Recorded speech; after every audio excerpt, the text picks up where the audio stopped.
Hey guys, it's Ryan from the 346 giving you a tutorial on some of the stuff we did in our Project 3 presentation. Just to give you a look again at what we did for our project, let's take a look at it right now. Every year, over 10 million crimes occur nationwide. 14,000 murders, 300,000 burglaries, 700,000 assaults, and every year, almost 4 million crimes go unsolved. But you can change that. Students from all areas of study are working with the latest forensic technologies and changing the future of criminal investigation. You are the future of forensic science. Okay, so as you can see, no crazy explosions, no crazy effects really, just some standard text effects, a lot of tracking. So what I'm going to run through in this tutorial, I'm going to show you how to do some basic motion tracking, some masking, turning 2D objects into 3D objects, removing a little bit of green screen, and some basic color correction, pretty much all in After Effects. So let's get started. Okay, so you open your footage that you want to use in After Effects. The first thing that I'm going to be working on is the motion track. And since this clip is like barely a second, we just need something quick and dirty. So a lot of people use Mocha or Buju when they want to get a really clean track.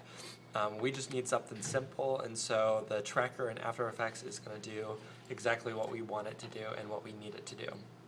So if you don't already have your tracker open, you just go to Window, Tracker, and that'll open it. I just closed it. So then you click on your footage, and that'll allow you to work with that. Now you have two options. You have track camera or track motion. You have a couple options, but the ones that we're looking at, track camera or track motion. If you were going to do track camera, in our clip the camera moves just a little bit. You can see kind of the footage moves up a little bit, and so that would be if you had any sort of like pan or tilt that you wanted to move, but for the effect that we're going for, we're wanting the text to move with our actor here, and so we're going to use the track motion tool because we want to make sure that the motion of our actor's head is what our objects are attached to. So you click track motion, and then you get this track point. And basically what it is you have this little like plus crosshair, and then you have two boxes. And so the crosshair is the actual point that you're working with, and then the boxes kind of help After Effects learn like what it's looking at. You want to use areas of high contrast, and so I'm going to be working with his ear because the inside of his ear is rather dark compared to the outside of his ear and his normal skin tone. And so I'm going to reduce the size of this inner box so that it knows only look for this dark color inside of his ear, and then I'm going to kind of make this a little bit bigger and say you can look within this whole ear area and kind of look for that shape. So from here, people kind of have you have some decisions to make. So you have to decide whether you're tracking the position, the rotation, the scale. For this, really all we're looking at is the position. You could technically track the rotation and scale, but we're going to do a little bit of keying by hand because we don't need the tracker to do all of that for us. And then some people decide, it's kind of like personal preference, or sometimes it depends on the clip. They like to track forwards or track backwards, and so that's down here in the Analyze section, and basically that'll move frame by frame through your sequence and kind of track that point as best as it can. I'm going to track forwards. That's usually how it works best for me. Every now and then I track backwards, so it's just something that you kind of have to figure out. So we'll click on this and we'll kind of see how it works. So that was actually, if you look at it, that's a pretty successful track. Sometimes it works better than others, but that worked really well. It held on to the inside of that ear pretty well. There's a little bit of slippage just towards the end over here. Not there. A little bit right about there. It moves a little funny when the ear kind of turns, but it'll serve our purposes really well. So what you do after you have a track, and it doesn't matter like what object you track, afterwards you create a null object. And so basically what this is, it's just like an empty layer that you are going to attach the motion to, so that if you want to do anything with the motion or put anything else with that track, you can attach it to the null object rather than to the base clip that you had. So we create this new null object, and then over here in our tracker window we're going to hit Edit Target, and you're going to select null 11. It's already selected for us, so that's the layer that we just created. And then you're going to hit apply, and you're going to apply dimensions x and y, and that's generally the preset. And what that says is we're going to take both axes, all the points that we just tracked. We're going to apply all the dimensions of that to our null object. And so here you see just the null object by itself. It kind of shows you this little red square that you can see kind of what you've tracked and the motion of that. So that turned out really well. So now if you want to do anything with it really, you have to apply a new layer and you'll parent it to that object. So what I want to do is I want to have a new text layer. So in the video we were describing all sorts of different occupations that forensic scientists can hold and that are applicable to forensic science. And so I'm going to create a new text layer, and we're going to type photography. And so this is our text layer. You can move that around, do whatever you want with it, change the font, but this is just fine for me. I'm going to scale it down just a tiny bit. We'll adjust that later. So now you have this new object, and what you need to do in order to parent it to the motion that you just tracked is you're over here under your parent tool, you grab the little swirly thing, and you drag that over to your null object. And so basically this will attach this and make the text layer a child to the null object. So now what you should see is that our text layer moves with the motion of his head for the most part. Now if there are like in that area where I said there was some slippage, you can actually go down here into the null object, and you can see each of the motion, the keyframes that are attached to the motion that we had tracked for his ear. And so if you said like, oh, right around here in like frame 10, 11, 12, whatever, I don't like the motion of it, I wish it did something else, you can actually take this, and if you zoom in over here, you can like grab whatever frame you want. So like this is frame 12, and I can move it and like do something crazy with it over here.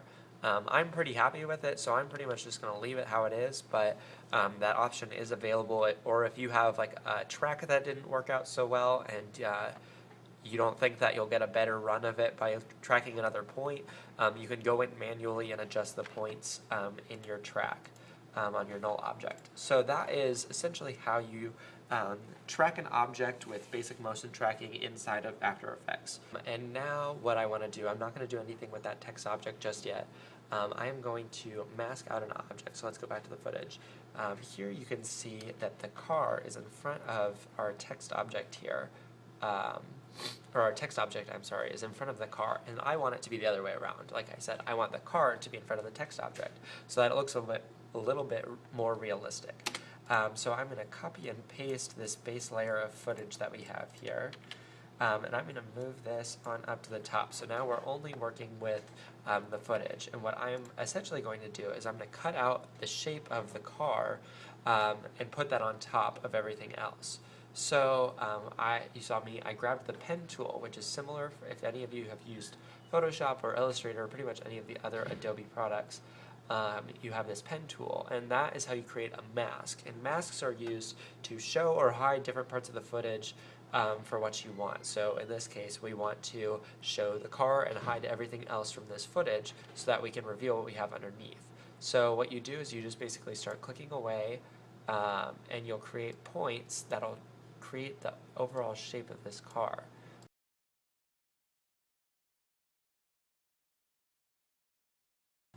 Okay, so you can see here that I have traced the car. Obviously it is super rough, and you may notice a few things about it. The reason I did it kind of rough, and you can tweak it as you need, is I don't need this to be super accurate. The clip is so short that I don't actually need it to be like 100% accurate, because the viewer is not going to really notice a whole lot about the car when the focus is not on the vehicle, even though it is in the foreground. So they're not going to really notice like, oh, this little bit here is not lined up perfectly. And you'll also notice that down here at the bottom, I really didn't pay attention to the contours of the car, and that's because the text layer really only interacts with the top of the car. I probably could have stopped right around here, even by the tail light, but in case I do any sort of angling with the text object later, I want to make sure that I have that at least decently traced. And so what After Effects did kind of automatically for me is it subtracted basically all the other footage that I had here, and it kept this area, which is exactly what I wanted it to do. You can switch it around, you can play kind of with these different effects. These are the blend modes, so I actually don't need to mess with the blend modes. But you can mess with the parent object and kind of change some different things around it and change what it will show. But this did exactly what I needed it to do, and so you can see here that the track works pretty well, or the trace, I keep saying track. The trace works really well. Now the motion of the car also, it moves down a little bit, but again, because it's so fast, you don't really need to mess with it. The footage is out, or the text object is out of that footage area just in time for the camera to move, so I don't really need to bother with it. However, if it was behind that area longer, I would definitely go back and add some keyframes on this this mask. So how you would do that, you can click on your object and hit M, and you're dealing with the mask here, and then you would hit the keyframe button, and you can add different keyframes for your mask path, basically, and you can move them around as you need to. I don't need to, so I'm not going to bother with it, but if that's something that you need to do, by all means, go for it. So that is how you complete a mask that you would make in After Effects. The next thing that I want to show you how to do is to go back to the text object and show you how to take a 2D object and make it a 3D object, and then kind of how to incorporate it into your scene a little bit better. And then once we do that, we'll be done with this sequence and we'll move on to another clip to show you.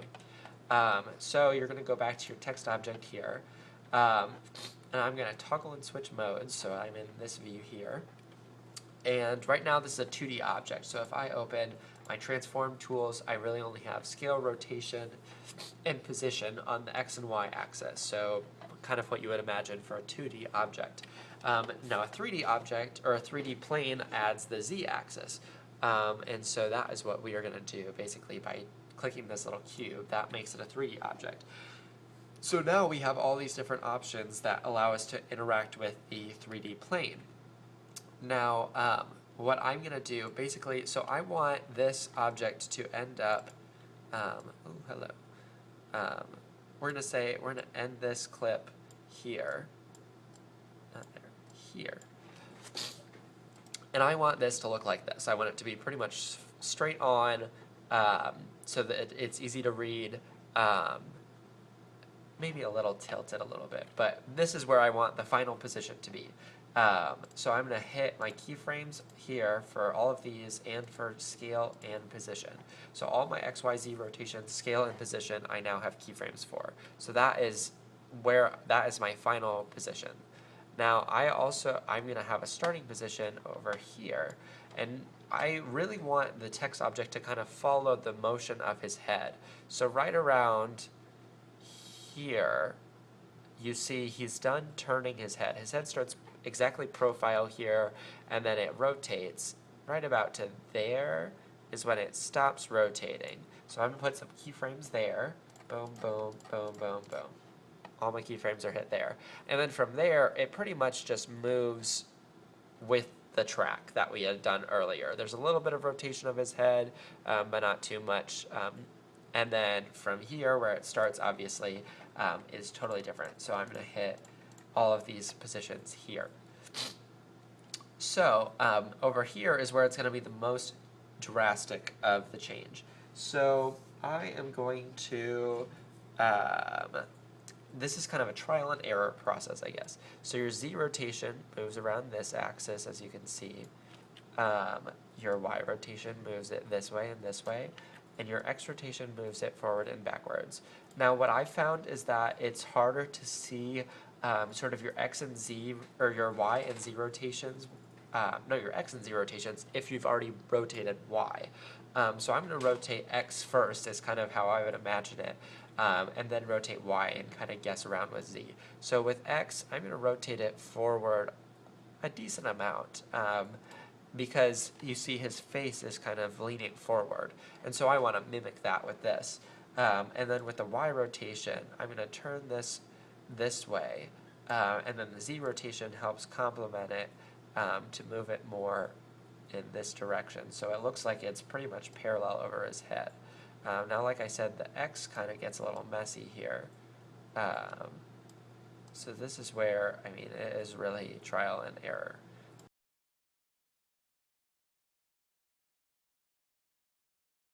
So something like that. So that is about the angle that I wanted. And then you'll see here, it dips kind of like this and snaps to his head. So that is kind of how I want it. Now, I don't necessarily want this to be so spot on here. So I'm going to rotate this in the Z-axis a little bit, so that it has a little bit of motion here that it can get. And then I'm going to move this about there, so that it does kind of snap to. So it's not totally moving or rotating at the end, it's just following the motion that we had preset for it. And I'm actually going to move these out a tad, not nearly that much, just to the first frame or so.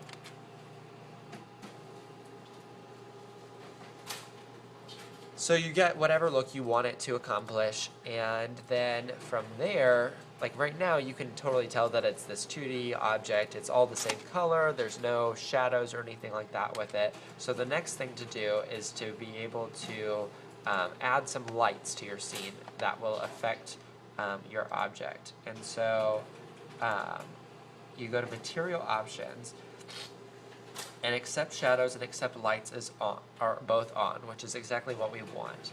We don't need to change any sort of the material that this text is. I don't want it to be metallic or anything. I want it to stay pretty matte. But I am going to add some lights. I'm going to add 2 lights, actually. So you want the lights that you add to imitate and duplicate the lights that are already reflected in your footage. So here, obviously, we're shooting outside, so there's a lot of light that's going on. But there's light reflecting off the street here that would bounce up, and not just coming from all across the sky here. And so I want to reflect that light from down here, so I'm going to have to create 2 lights. So the first light that I'm going to create, you go to Layer, New Light, and I'm going to create a spotlight, which is exactly what I want, and I'm going to make it white. Now let me explain the difference kind of between all of these.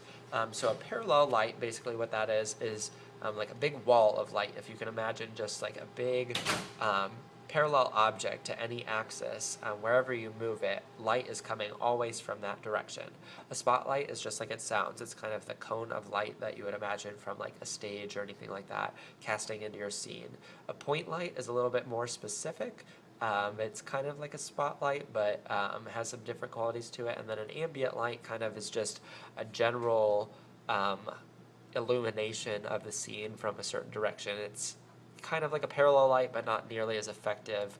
Pretty much you never want to use an ambient light. And so I'm going to change the cone feather to 50% for now. And cast shadows is good. So we're going to do this. So this is our light right here, and you can see it and move it around and do all this cool stuff with it. Ooh, but don't grab your footage. Speaking of, I'll just lock all that. So you move your light around. And so again, this is kind of another trial and error type situation.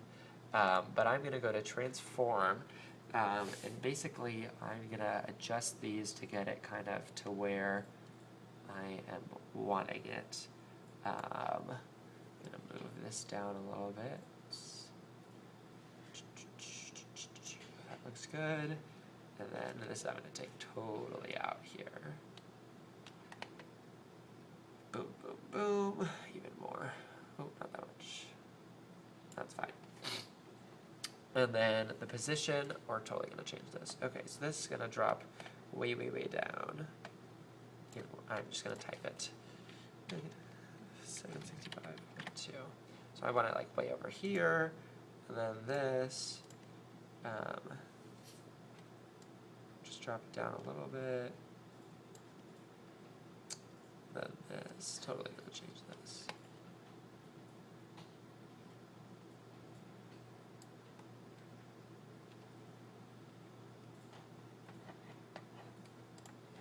Okay, so this light we're going to keep on top of the text object layer, but behind the car layer. So we want this light to be kind of mimicking the light that is reflecting up from the ground here. But we want, so it like obviously gets dark over here once we're done with that light. So we're going to create another light, and this time we're going to use a parallel light. Parallel, and we're going to put this on top here. We're going to do the same thing, transform, and this only has the two options, and we are going to jack this up real high.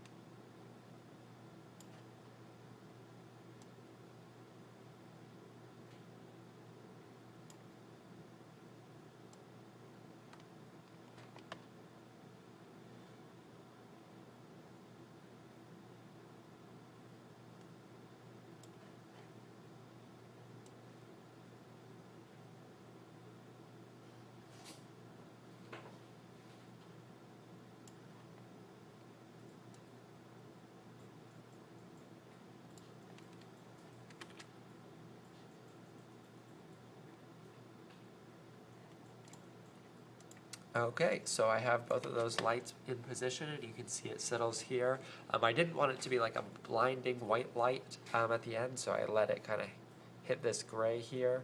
You can obviously finesse it a little bit more, but that's how you add lights into a scene, and you make a 2D object a 3D object. So now I'm going to have to switch. I'm going to switch sequences and get my other clip, and I'll be right back. Okay, so I grabbed the other footage. What we're going to do now is I'm going to show you a little bit more about green screen, just some basic alteration of that, removing green screen, and then a little bit of color correction to get the effect that we want. So the footage that we're working with now is the part where we had that criminal run across the screen, followed by the numbers in sort of the hyper-stylized setting. So what I want to do is get rid of this green screen. The motion is already here. Of him running across. We had animated that previously. And I'm going to get rid of this green screen, and then I'm going to change him so he is pretty much all black, like he's a silhouette.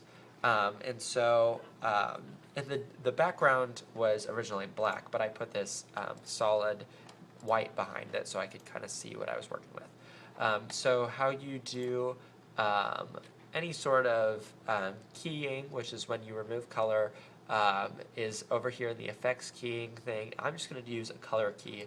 I need something just really simple to get rid of this. Since he's going to be pretty small, it doesn't need to be super intricate. And so I just click my little water dropper tool on the color here. I'm going to click over here in this general area, and that selects the color of the green screen. The hardest part when you're dealing with green screens is when you deal with any sort of shadows and reflections. So his skin will probably, if this was a closer shot, would probably have a little bit of green reflection on it since he's got lighter skin, and his clothes actually have a little bit of a green tint to them, so we have to be careful when we're working with that. Then you see the shadows here on the footage, and those are going to be a little tricky, so we have to be careful with that. So then the next thing you do in order to remove anything is to deal with the color tolerance.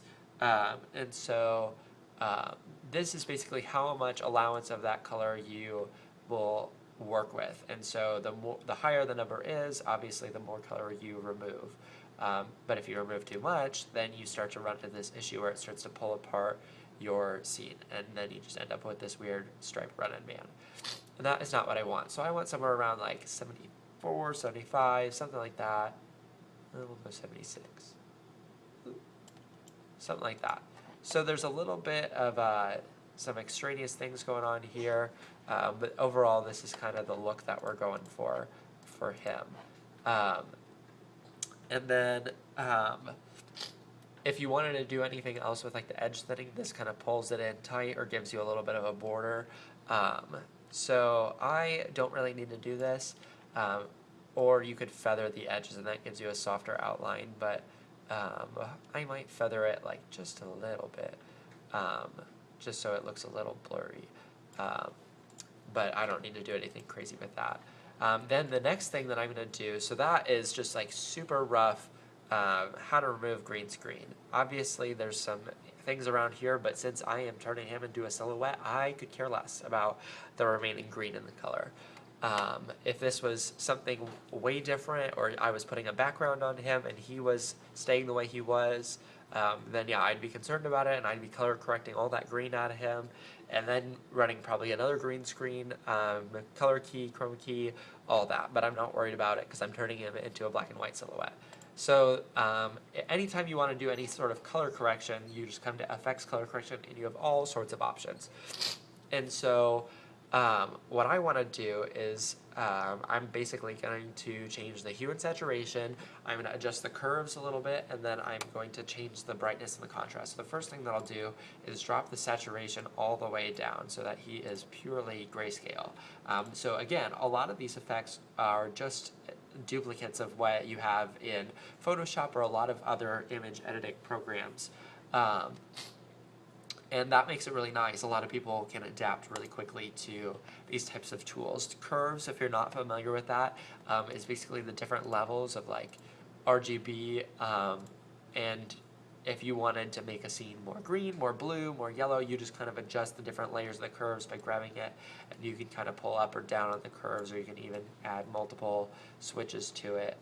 So for what I want to do here, see, this is like pretty much black and white, but you get kind of the high contrast. That's not what I'm looking for. I am going to drop this like all the way down here. And that gives us pretty much the effect that we want. And then just to solidify it, again, I'm going to go to brightness and contrast, and I am going to pretty much just max these out on the negative scale. I want no contrast really, and I want it to be not bright at all. I don't want it to be pure black because the scene that we're working with has a lot of blacks in it, and I do want him to stand out from that, so that is why I did that. So if I remove this, you can kind of see him. Now I do probably want him to be a little bit darker than that. That's probably good right there. So that is the end of that, and then all you have to do is open up your Premiere file and put it in there, and so let's see what that looks like. It probably has to render out. That looks pretty nice though. You can't really see any sort of, I mean, it was obviously choppy, but if you're looking at it, you can't see the green that's going on in here, and his straps, his little tassels that he had on the front of his jacket, those work really well, surprisingly. So that is pretty much it. I have showed you how to do basic masking, basic tracking, a little bit of color correction, and some basic green screening, as we did in our project. Again, the elements in our project were pretty simple. We were going for a very Purdue look, and so no explosions, no laser beams, no lightning effects were needed, but we were able to accomplish what we wanted to, and the client was very happy. So if you have any questions, feel free to ask, and if you need any more tutorials, give me a call. Thanks, bye.